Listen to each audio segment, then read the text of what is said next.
इस्तेमाल नहीं करते। कटोगे तो बटोगे, योगी जी कह रहे हैं कटोगे तो बटोगे। योगी जी के तो दुकानदारी इसी काम से चलनी है, उन्होंने तो काम ही क्या करना है। आपका इलाज होता है। 800 मोहल्ला क्लिनिक का दावा ठोका गया था शुरुआत में कि हमने पूरी दिल्ली में 800 मोहल्ला क्लिनिक बनवाए। हर विधानसभा क्षेत्र में 10 मोहल्ला क्लिनिक काम करेंगे। 70 विधानसभाओं में 700 से ऊपर हम 800 वो बनाएंगे। लेकिन करा क्या, 800 ठेके खोले, लेकिन एक भी रिपोर्ट क्या है उन्होंने संसद में रखी, सदन के पटल पे रखी, विधानसभा में रखी, कोर्ट में मामला दायर करा। उन्हें पता था ना झूठ की दुकान चला रहा हूँ, झूठ की दुकान अपने कोर्ट में टिकनी। मॉडल की बात होती है, गुजरात मॉडल और दूसरी अब दिल्ली मॉडल। गुजरात मॉडल की पहले सबसे पहले बात करते हैं। गुजरात मॉडल में भी आपको पता है पीछे व्यक्ति ने पूरी की पूरी कोर्ट ही नकली चला रहा था वो पिछले 5 साल। झीलों का शहर बनाया तो था। पिछली आपने गर्मियों में देखा ना कैसा बुरा हाल हुआ था, जून जुलाई में जब बारिशें आई हमारी, हर सड़क यहाँ पे पानी में जलमग्न। तो कहा जाता है झीलों का शहर। बस उन्होंने ये बात नहीं जोड़ी थी साथ में कि जब मानसून आएगा तो झीलों का शहर बनाऊंगा।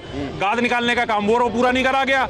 जिम्मेदारी आपकी, ठेका फोड़ दिया उन्हीं के ऊपर, ठीक करा गया। एलजी साहब ने हमें काम नहीं करने दिया। दिल्ली को कांग्रेस को दिल्ली में खड़ा करने के लिए, अरे भैया दिल्ली में कांग्रेस तो पहले भी खड़ी थी, 15 साल राज करके बिजली मुफ्त करने का वादा तो करा जा रहा है, लेकिन बिजली पे सरचार्ज बढ़ा के लोगों की जेबें भी। क्या संदेश देना चाह रहे हैं यात्रा के थ्रू, क्या दिल्ली वाले जो कहना चाह रहे हैं आप लोग? दिल्ली न्याय यात्रा का सबसे पहला उद्देश्य दिल्ली को न्याय दिलाना, दिल्ली वासियों को न्याय दिलाना। न्याय किससे दिलाना है? न्याय गंदगी से दिलाना है। न्याय किससे दिलाना है? पीने के साफ पानी के लिए न्याय दिलाना है। न्याय किससे दिलाना है? बिजली के बढ़े हुए बिलों से न्याय दिलाना है। बिजली मुफ्त करने का वादा तो करा जा रहा है, लेकिन बिजली पे सरचार्ज बढ़ा के लोगों की जेबें भी काटे जा रही है। साथ साथ कमर्शियल यूनिट जो होती है, कमर्शियल मीटर में आप 250 रुपये एक यूनिट, 1 किलोवाट पे 250 रुपये का सरचार्ज आप लगाते हैं, और उसके साथ साथ उसमें 95 रुपये का सरचार्ज और एक्स्ट्रा लगाया जा रहा है। यानी वो 250 से सीधा 350 कर दिया गया। लोगों के बिजली के बिल सीधे 40% लगभग एक्सेस हो गए हैं। और लेकिन दावा ठोका जाता है कि हम बिजली फ्री दे रहे हैं, 200 यूनिट फ्री दे रहे हैं, 200 यूनिट फ्री दे रहे हैं। लेकिन आप दूसरी तरफ ही लोगों की जो जेब काट रहे हैं उसके लिए कौन देखेगा?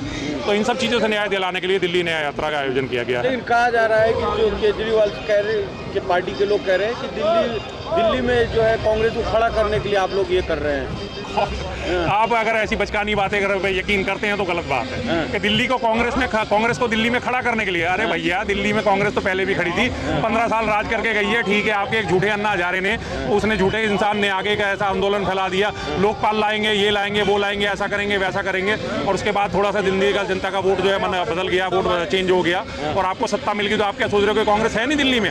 आज आप देख लीजिए, कम से कम यहाँ से 1.5 किलोमीटर तक आपको कांग्रेस ही नजर आएंगे। सारे जनता ही जनता नजर आ रही है आज। अगर कांग्रेस अगर नहीं होती तो आज इतनी जनता आपको देखने को मिलती। वो सिर्फ कहने की बात है, कहने के लिए आप कुछ भी बोल दीजिए, उससे कोई केजरीवाल कह रहे हैं दिल्ली का बेटा केजरीवाल। जी। अभी वो हरियाणा में भी गए थे, हरियाणा में भी कह रहे थे हरियाणा का बेटा केजरीवाल।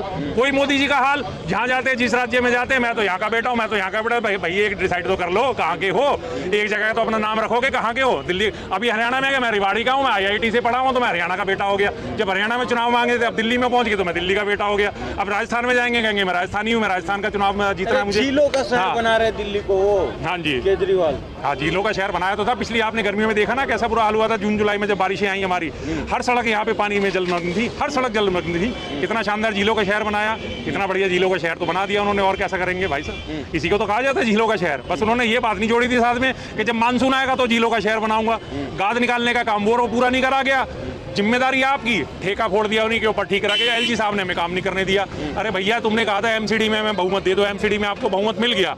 जब आपको MCD में बहुमत मिल गया तो आपको काम भी तो करवाना था, नालियां साफ करवाना MCD का तो काम है, क्यों नहीं काम करवाया फिर? वो घाट घूम रहे थे केजरीवाल। अभी आपने देखा छठ घाटों में क्या हाल हुआ है, कितनी गंदगी फैली गई है। कभी यही छठ घाट 8 से 10 साल पहले के आप देखो, इन्हीं पे इसी यमुना किनारे सारे के सारे आयोजन हुआ करते थे और कितना साफ पानी हुआ करता था। दिल्ली को अंधेरे से निकालकर उजाले की तरफ लेके गए।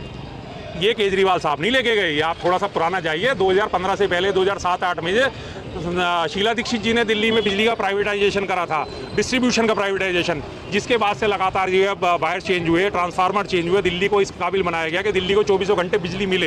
ये सारी शीला दीक्षित जी की देन है। आज वो सत्ता पे काबिज हो गए, कहते हैं ये मैंने करवाया। फ्री बिजली से क्या फायदा होता है? आप 200 यूनिट फ्री, आप पानी माफ कर दिया, पानी आप माफ कर दो, कोई दिक्कत नहीं। पानी दे कैसा रहे हो आप? पीने लायक क्या है वो पानी है?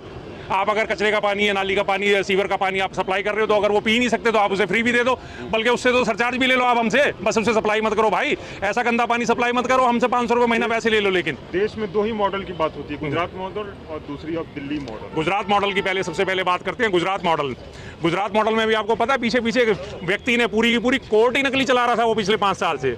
उसमें नकली फैसले दिए गए, नकली मुजरिम आए, असली मुजरिम आए, असली पुलिस उसमें केस लेके आई और वो जज नकली था। 5 साल में जाके उस कोर्ट का भंडाफोड़ हुआ और उसने 180 करोड़ की जमीन अपने रिश्तेदारों के नाम कर दी। कितना शानदार गुजरात मॉडल है। मोरबी का पुल गिर जाता है, कितना शानदार गुजरात मॉडल है। 5-5 हज़ार करोड़ की ड्रग्स जो है वो गुजरात के मुंद्रा पोर्ट पे पकड़ी जाती है। कितना शानदार गुजरात मॉडल है। पूरे गुजरात में मोदी जी को एक स्कूल नहीं दिखा कि जिसमें बैठ के वो अपनी बाइट दे सके। एक टेंट में, एक केबिन में नया एक पोर्टा स्कूल बनाया गया था जिसमें अंदर पेंटिंग लगाएगी खिड़कियों की, 4 बेचारे सहमे से बच्चे बनाए गए। कितना शानदार गुजरात मॉडल है। और वही हाल आज दिल्ली का है। दिल्ली को पेरिस बनाएंगे। अभी आप यहाँ से चलना देखो सड़कों पे आपको कितनी गंदगी मिलेगी लगातार। पूरे दिन में सफाई भी नहीं होती, एक बार सफाई करने लायक भी नहीं बचे ये लोग। तो जिसमें सफाई करते हैं, अब तो एमसीडी भी आपके पास है और दिल्ली सरकार भी आपके पास है, तब भी आपका ये हाल है। तो ऐसे दिल्ली मॉडल की तो हमने कल्पना नहीं करी थी। इस क्षेत्र में काफी सुधार कर दिया केजरीवाल ने। हाँ जी। स्मार्ट क्लासेस बना दी। स्मार्ट क्लासेस बना दी आपने। स्मार्ट क्लासेस बना रहे हैं, लेकिन उस स्मार्ट क्लासेस में पढ़ने के लिए बच्चे तो हों। आपके स्कूलों में बच्चों की उपस्थिति लगातार गिरती जा रही है। 10वीं का रिजल्ट इस बार गिर गया, 12वीं का रिजल्ट इस बार गिर गया, तो फिर आपने क्या सुधार करा सर? सुधार तो आप करो, तो बच्चों के रिजल्ट तो सही हो। सिर्फ एक स्मार्ट क्लासेस देने से क्या हो रहा है? वो तो कॉन्सेप्ट चला ही आ रहा है। पब्लिक स्कूल वाले भी दे रहे हैं और सरकारी स्कूल वाले भी दे रहे हैं। नारा देख नहीं रहा, ऑटो पे लिखा हुआ फिर से केजरीवाल। 4 ऑटो वालों ने अगर लिख लिया तो उससे क्या फर्क पड़ता है जी? हमारी आप देखो आज 50 गाड़ियों पे लिखा हुआ है फिर से कांग्रेस सरकार। तो 4 वर्सेस 50 आप देखोगे तो 46 तो भारी पड़ेंगे। 15 साल आपका सरकार है, मतलब कांग्रेस की सरकार रही, तो उन्होंने, ये केजरीवाल का कहना है, आम आदमी पार्टी का, मैं नहीं कह रहा हूँ कि उन्होंने लूटा है, दिल्ली को खोखला कर दिया। हम आए जब से काम कर रहे हैं, अच्छा काम किए हैं। दिल्ली को लूटा तो आपने एक भी सबूत क्यों नहीं दिया? आप भी तो 400 पन्नों की रिपोर्ट लेके आए थे ना शीला दीक्षित जी के घोटाले की, कि हाँ जी 400 पन्नों की रिपोर्ट है, मेरे पास 400 पन्नों की रिपोर्ट है। लेकिन एक भी रिपोर्ट क्या है उन्होंने संसद में रखी, सदन के पटल पे रखी, विधानसभा में रखी, कोर्ट में मामला दायर करा। उन्हें पता था ना झूठ की दुकान चला रहा हूँ, झूठ की दुकान अपने कोर्ट में टिकनी नहीं है, तो शायद से बाहर से जनता ने उनको नकार देना। झूठ की दुकान कहते हैं हम कट्टर ईमानदार हैं, और वो तो कट्टर ईमानदार है, तो दिखाओ ना सर ईमानदारी। कहाँ है फिर वो 400 पेज की रिपोर्ट जो आपने शीला दीक्षित जी के खिलाफ तैयार करी थी? कहाँ है वो रिपोर्ट? उसको दिखा के लोगों को दिखा के आ गए। लोगों ने भी पूछना बंद कर दिया। लोगों का पूछना बंद इसलिए हो गया क्योंकि आपने फ्री बिजली कर दी, पानी कर दिया, ठीक है जी, 2-4 चीजें लोगों को फ्री में दे दी, लोग अपने खुशी में खुश हो गए, मस्त हो गए। लोगों ने सवाल पूछना बंद कर दिया। हर आम आदमी को अपने रोजी रोटी से फुर्सत नहीं होती, तो सवाल आपसे कहाँ से पूछेगा? सवाल पूछते हम जैसे लोग, हम जैसे लोगों के आप सवालों का जवाब देते नहीं। भाई लोग कह रहे हैं मोहल्ला क्लिनिक बनवा दी केजरीवाल ने। हाँ जी बिल्कुल बनवा दिए। उन मोहल्ला क्लिनिक में आपको दवाई मिलती है, आपका इलाज होता है। 800 मोहल्ला क्लिनिक का दावा ठोका गया था शुरुआत में कि हमने पूरी दिल्ली में 800 मोहल्ला क्लिनिक बनवाए। हर विधानसभा क्षेत्र में 10 मोहल्ला क्लिनिक काम करेंगे। 70 विधानसभाओं में 700 से ऊपर हम 800 वो बनाएंगे। लेकिन करा क्या? 800 ठेके खोले, मोहल्ला क्लिनिक नहीं खोले थे, 800 ठेके खोले थे। हर विधानसभा में 3-3 ठेके खोल दिए गए थे। और उसके बाद करा गया, एक पे 3-3 फ्री, एक पे 4-4 फ्री, एक पे 2-2 फ्री। ये दिल्ली का हाल उन्होंने कर दिया था। आतिशी कह रही है भगवान राम के लिए हमने कुर्सी छोड़ दी है, देख नहीं रहे? क्या फायदा उसको नोटंकी का? नहीं हुई है वो। कहाँ भगवान राम और कहाँ केजरीवाल? भाई ऐसे तुलना नहीं करनी चाहिए किसी आम आदमी की प्रभु से। प्रभु के तो हम नाखून के बराबर भी नहीं है। प्रभु के तो नाखून के इतने से हिस्से के बराबर भी नहीं है। जनता की सेवा के लिए गद्दी छोड़ दी। हाँ जी गद्दी छोड़ दी। तो दिल्ली की जनता की कभी आप कहते हो हमने दिल्ली की सेवा के लिए जनता छोड़ दी, गद्दी छोड़ दी? कभी आप कहते हो केजरीवाल हमें दिल्ली की सेवा नहीं करने देते, वो एलजी साहब हमें दिल्ली की सेवा नहीं करने देते? पहले आप एक चीज डिसाइड कर लो कि आपको सेवा करने दी जाती है नहीं दी जाती। अगर सेवा करने दी जाती है तो आप सड़कों पे उतरो। उन्हीं की स्वाति मालीवाल आप देखो कैसे पोल खोलती हुई घूम रही है। क्यों भाई? वो भी परेशान है। कह रहे आप लोग के साथ है, आप लोग के साथ मिली हुई है वो। भाई साहब अगर किसी का जमीर जगा हुआ है तो वो किसी के भी साथ हो, वो चीज़ अच्छी लगती है। सीधी सी बात है। आज स्वाति माली उनकी लगातार हर जगह पोल खोलती हुई आपको नजर आ जाएंगी और लगातार वो सड़कों पे घूम रही है। ऑटो वाले के दिल में केजरीवाल है ना भाई? उसके देखो अभी आप मेरे बाद 2-4 इंटरव्यू ऑटो वालों को इंटरव्यू कर लेना, वो आपको बता देंगे केजरीवाल उनके दिल में है या कहाँ है। अगर वो 2-4 बढ़िया वाली गालियां ना देने तो अलग बात है। मैं तो दे नहीं सकता। क्या आपको नजर आ रहा है कि इस बार चुनाव में क्या होने वाला है? बदलाव है जी, कन्फर्म बदलाव है इस बार। हो गया जो होना था, 10 साल का इनका शासनकाल था, हो गया। अब उसके बाद छुट्टी होती है। एक तरफ कट्टर ईमानदार, दूसरी तरफ कट्टर राष्ट्रभक्त हैं जी। कैसे कट्टर राष्ट्रभक्त और कट्टर ईमानदार से कैसे लड़ पाएंगे आप? देखिए जी कट्टर शब्द जो है हमारे कहीं भी किसी भी शब्दकोश में इसका इस्तेमाल नहीं होता। चाहे आप कट्टर राष्ट्रभक्त कह लो, चाहे आप कट्टर ईमानदार कह लो, कट्टर शब्द का इस्तेमाल ही गलत होता है। कट्टर में शुरुआत ही काटने से होती है, कट कट कट। तो वो कट हमारी शब्दकोश में तो कट्टर हम इस्तेमाल नहीं करते। कटोगे तो बटोगे, योगी जी कह रहे हैं कटोगे तो बटोगे। योगी जी के तो दुकानदारी इसी काम से चल रही है। उन्होंने तो काम ही क्या करना है, हिंदू मुस्लिम बटिए नहीं, कट जाएंगे। तो किसके लिए कह रहे हैं वो? हिंदू और मुस्लिमों के लिए। वो कभी क्यों नहीं कहते प्रदेशवासी एक हो जाओ, 25 करोड़ की तुम्हारी जनसंख्या यूपी की है, हम यूपी को आगे बढ़ा लें।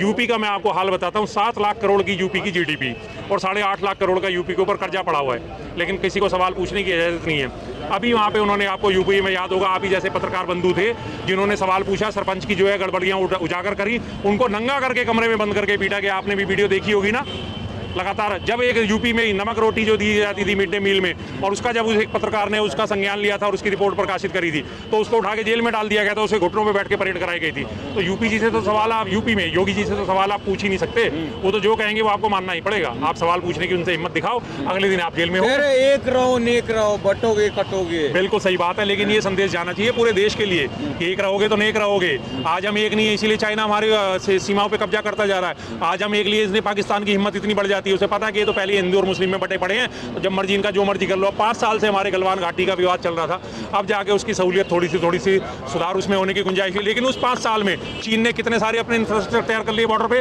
पूरे के पूरे गाँव उसने बसा दिए, पूरी सड़कें बसा दी उसने, एयरपोर्ट और हेलीपैड की तैयारी कर ली उसने वहाँ पे। अब 5 साल बाद आपको होश आ रहा है तो ठीक है। हमारे मेजर शैतान सिंह थे, परमवीर चक्र विजेता थे भारत चीन युद्ध के, उनका स्मारक बना हुआ था। 2021 में वो स्मारक हटा दिया गया क्योंकि वहाँ पे चीनी सेनाओं ने कब्जा कर लिया गया था। उस स्मारक में परमवीर चक्र विजेता की बेइज्जती कर दी इन्होंने, उस स्मारक तक का इनसे संरक्षण नहीं हुआ। और ये कहते हैं हम कट्टर देशभक्त, हम कट्टर राष्ट्रभक्त। कैसे राष्ट्रभक्त हो? आपके एक परमवीर चक्र विजेता को आपका सम्मान नहीं संभाला जा रहा, तो फिर आप कैसे राष्ट्रभक्त हो भाई? शर्मा जी